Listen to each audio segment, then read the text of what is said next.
He had been laughed at by professors, mocked by millions of internet users, and dismissed by nearly every serious archaeologist on Earth. And yet, somehow, that's exactly what made him famous. Today we're asking a question that a lot of people have typed into Google at one point or another. What actually happened to the ancient aliens guy? Where did he come from? How did a meme turn him into a global icon? And where is Giorgio Tsoukalos right now? Let's get into it. Giorgio Tsoukalos was born on March 14, 1978, in Lucerne, Switzerland, a country known more for chocolate, punctuality, and the Alps than for UFO theories. According to multiple biographical sources, his family background is Greek, with some accounts also noting Austrian heritage on his mother's side. Growing up in Switzerland, surrounded by mountains and a famously orderly culture, he was, on paper, an unlikely candidate to become one of the most recognizable faces in fringe science. But there was always something pulling him toward the strange and the ancient. As a teenager, he encountered a book that would quietly set the course for the rest of his life. Erich von Daniken's Chariots of the Gods, the 1968 bestseller that popularized the idea that extraterrestrial visitors influenced early human civilization. Von Daniken's book sold in the tens of millions of copies worldwide and helped jumpstart what's now called the ancient astronaut hypothesis. The idea that long ago, beings from elsewhere in the universe visited Earth and left their fingerprints on our myths, monuments, and technology. For young Giorgio, the book wasn't just an interesting read. It became something closer to a personal mission statement. What's interesting is that he didn't go on to study archaeology, anthropology, or ancient history in college. Instead, he enrolled at Ithaca College in upstate New York and graduated in 1998 with a bachelor's degree, commonly cited as being in communications, with some sources specifying a focused tie to sports information. In other words, the man who would eventually become the face of ancient astronaut theory was trained not as a scientist, but as a storyteller and a media professional. That detail matters more than people realize, because it explains almost everything about his later career. He didn't try to win arguments with footnotes. He tried to win audiences with delivery, confidence, and spectacle. Here's a fact that surprises a lot of people who only know him from grainy History Channel clips. Before Giorgio Tsoukalos was the ancient aliens guy, he spent nearly a decade working in professional bodybuilding. From roughly 1999 to 2007, he worked as a promoter for a contest sanctioned by the International Federation of Bodybuilding and Fitness, the organization behind events like Mr. Olympia. Between 2001 and 2005, he served as the lead promoter and contest director for the IFBB San Francisco Pro Grand Prix, one of the bigger events on the American bodybuilding circuit at the time. This wasn't a side hustle squeeze and during his spare time. It was, for years, his actual job and his identity within a competitive subculture. And it's not as disconnected from his later fame as it might seem. Bodybuilding promotion is, at its core, about staging spectacle, lighting, hype presentation, and personality. Anyone who has watched Tsoukalos deliver a line on camera, with his arms raised and his eyes wide, can see the showman's instincts that were sharpened in arenas selling tickets to flexing competitions, not in university lecture halls. While he was building that career, he was simultaneously building something else entirely, a magazine. In 1999, Tsoukalos became editor of a publication called Legendary Times, a magazine devoted to the ancient astronaut hypothesis. He would go on to serve as its publisher and editor-in-chief until around 2008. The magazine became something of a hub for a small but dedicated community of writers exploring unconventional interpretations of archaeology and mythology, featuring contributions from figures associated with the alternative history scene, including names tied to the broader ancient mysteries movement such as Robert Bauval and David Hatcher Childress. This period, roughly from 1999 to 2007, is genuinely strange when you sit with it. Giorgio Tsoukalos was simultaneously running bodybuilding contests on one side of his life and publishing a niche magazine about possible alien visitors on the other. Two completely different worlds, run in parallel by the same person. Neither one made him famous on its own. It would take television to do that. Tsoukalos' first appearances on screen date back to 2002, when he began showing up in documentary programs on channels like the Travel Channel, History Channel, Sci-Fi, and National Geographic. These were modest appearances at first, talking head interview segments in documentaries exploring unexplained phenomena, ancient mysteries, and fringe archaeology. He wasn't a household name. He was one of several ancient astronaut commentators that producers could call on when they needed someone to make the case for alien involvement in human history. What changed everything was a single decision made by the History Channel in 2009, the launch of a new series called Ancient Aliens.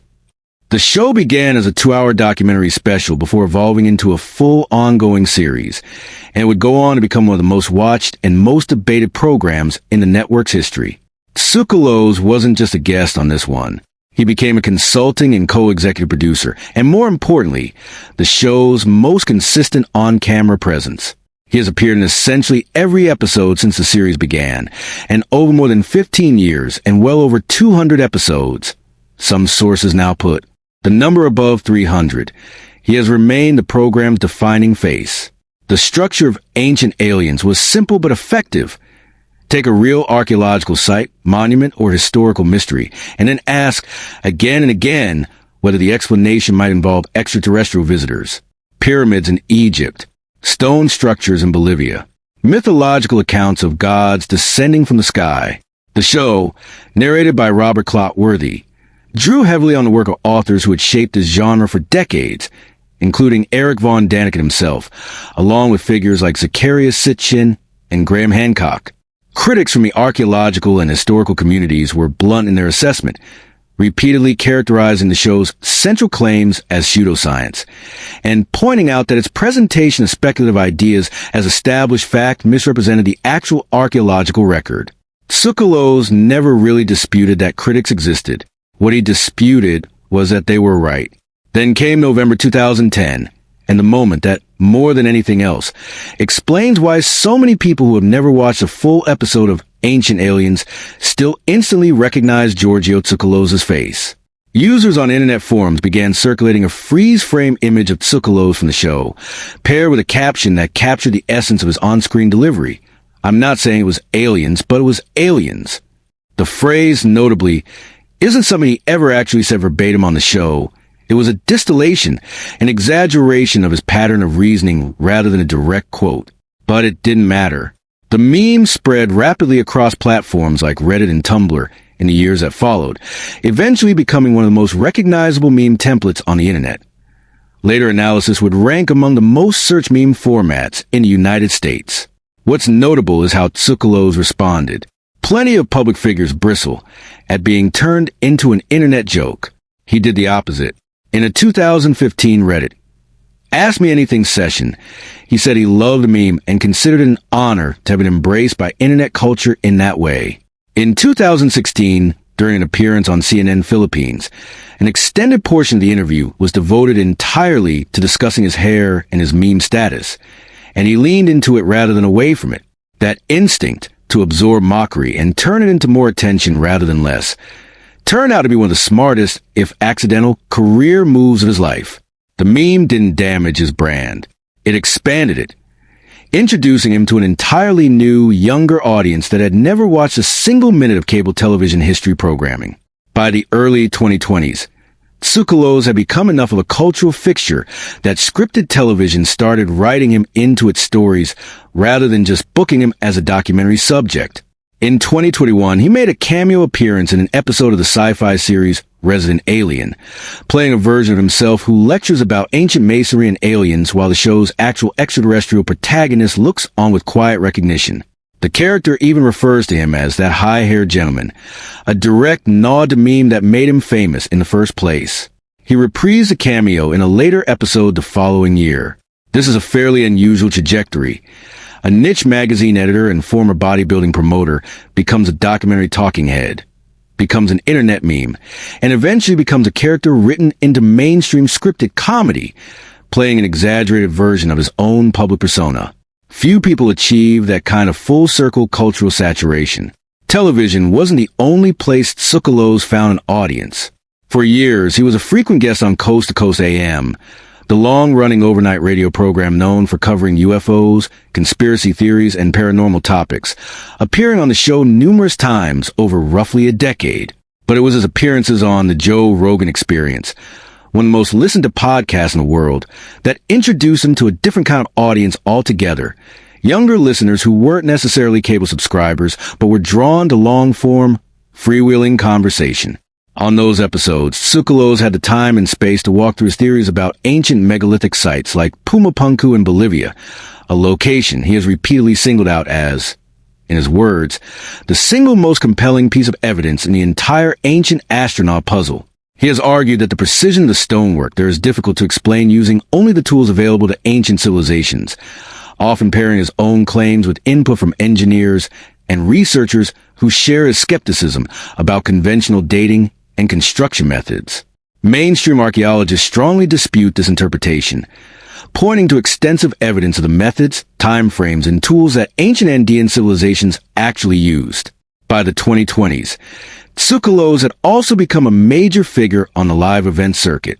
He's a regular speaker at fan conventions, including Alien Con, a touring event built around the Ancient Aliens fan base that has drawn crowds in the thousands at stops like Los Angeles.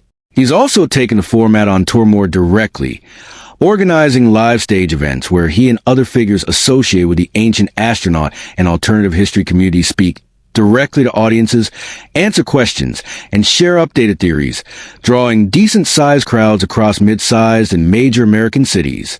He's also been willing to step directly into hostile territory. In 2022, Tsoukalos took part in an Oxford Union debate, putting his ideas up against academic critics in one of the most prestigious debating institutions in the world. He did walk away with a converted audience of Oxford scholars, but he also didn't back down, continuing to argue that mainstream archaeology dismisses evidence too quickly rather than engaging with it seriously. No discussion of Tsoukalos' career would be complete without mentioning his long-running tension with critics, the most famous of which involves writer Jason Colavito. The two first crossed paths around 2002, when Colavito, then a young journalism student, interviewed Tsoukalos for what began as a routine profile piece. According to Colavito's later accounts, the interview soured once he began pushing back on specific claims, and the relationship between the two turned openly adversarial in the years that followed, escalating into public disputes that continued well after Ancient Aliens became a hit. This pattern repeated with the broader academic and scientific community throughout Tsoukalos' career. Archaeologists, historians, and science communicators have routinely criticized the ancient astronaut hypothesis as pseudoscience that ignores established archaeological evidence, misrepresents the timeline of human technological development, and in some cases veers into territory historians describe as dismissive of the ingenuity of non-European ancient civilizations. A criticism leveled specifically at claims involving sites like Pumapunku and the Pyramids of Giza. Major publications, including Smithsonian Magazine, have published pieces explicitly characterizing the show's central premises as unsupported by evidence. Tsoukalos' general response to this kind of criticism has remained fairly consistent over the years. He frames pushback as evidence that his ideas are striking a nerve, rather than evidence that the ideas themselves lack support. For someone so visually distinctive and publicly outspoken, Tsoukalos has kept a surprisingly tight lid on his personal life. He married Crix Beeble, an artist known for handcrafted glass and metal jewelry, in 2013. Beeble sells her work through independent channels rather than mainstream retail, and Tsoukalos has been known to wear pieces of her jewelry during his television appearances. Beyond the broad outlines of their marriage, the couple has shared very little publicly. No detailed family information, no extensive interviews about their home life, nothing resembling the level of access typically expected of reality television personalities. Given how central performance and visibility are to his career, that boundary appears to be a deliberate choice. So, what happened to the Ancient Aliens guy? The honest answer is that nothing dramatic happened to him at all, and that, in itself, is the twist. He didn't fade away. He didn't get canceled by controversy. He didn't quietly retire from public life the way a lot of 2010s internet personalities eventually do. Instead, Giorgio Tsoukalos simply kept doing what he'd been doing since the late 1990s, showing up, telling a story with total conviction, and letting the audience decide what to make of it. Ancient Aliens remains an active, long-running franchise on the History Channel, having produced well over 300 episodes since its 2009 debut, an extraordinary run by basic cable standards. Tsoukalos continues to be its central on-camera figure, continues to tour live events and conventions, continues to make podcasts and radio appearances, and continues to be cited by some estimates with a net worth in a range of $4 million as one of the clearest examples of how a niche, heavily criticized idea can become a sustainable, decades-long media career if the person fronting it understands showmanship as well as he understands the subject matter. Whether you think the ancient astronaut hypothesis deserves serious consideration or dismiss it outright as pseudoscience, and the overwhelming consensus among professional archaeologists and historians is firmly in the dismissal camp. There's no disputing the scale of the cultural footprint Tsoukalos has built. A bodybuilding promoter from Lucerne who once edited a magazine almost nobody had heard of is now one of the most recognizable faces in unconventional television history. Immortalized in a meme that outlived the platforms that first spread it, and still, by every available account, completely unbothered by the people who think he's wrong. That's the story of what actually happened to the ancient aliens guy. He didn't disappear. He just kept talking, and somehow, people kept watching.